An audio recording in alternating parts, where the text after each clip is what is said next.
So yeah, water on Mars, pretty cool. I think that's neat.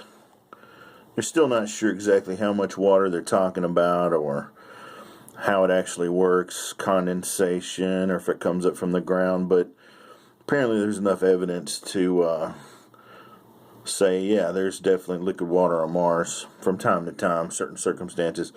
And I think it's interesting because as we understand life, for the most part, you need water to have life. And maybe, just maybe, they'll find some life on Mars, whether it be an amoeba or a bacteria or a mold or maybe something as complex as a snail or something. I don't know, man. It'd be pretty cool.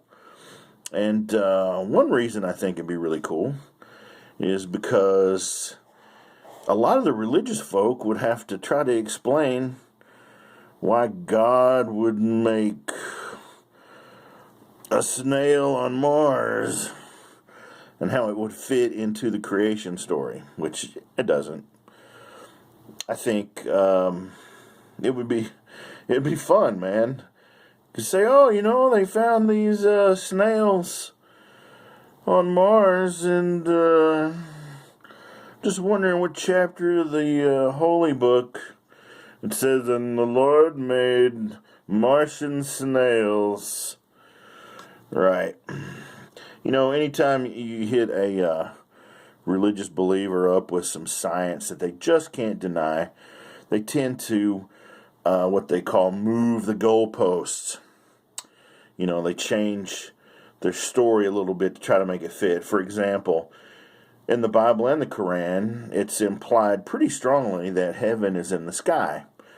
That's Jesus ascended and Muhammad ascended up into the sky to heaven.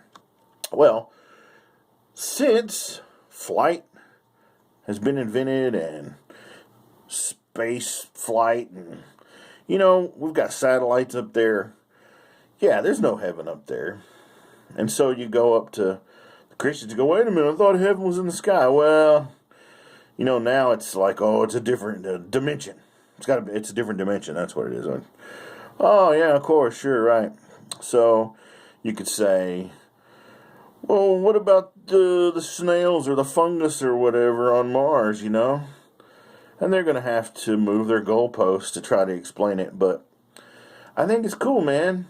It's like the more science discovers that contradicts with religious belief, I think it makes these believers question and think about what they believe or what they were told to believe. And I think one day, long in the future, after science has discovered enough and shown enough that the hardcore religious fundamentalists will pretty much be gone, and you'll just be left with the harmless cherry pickers, which is pretty much what we have here in the United States, which I'm really glad because, I don't want some Christian dude to kill me for mowing the grass on Saturday morning, Just some thoughts I had. What do you think?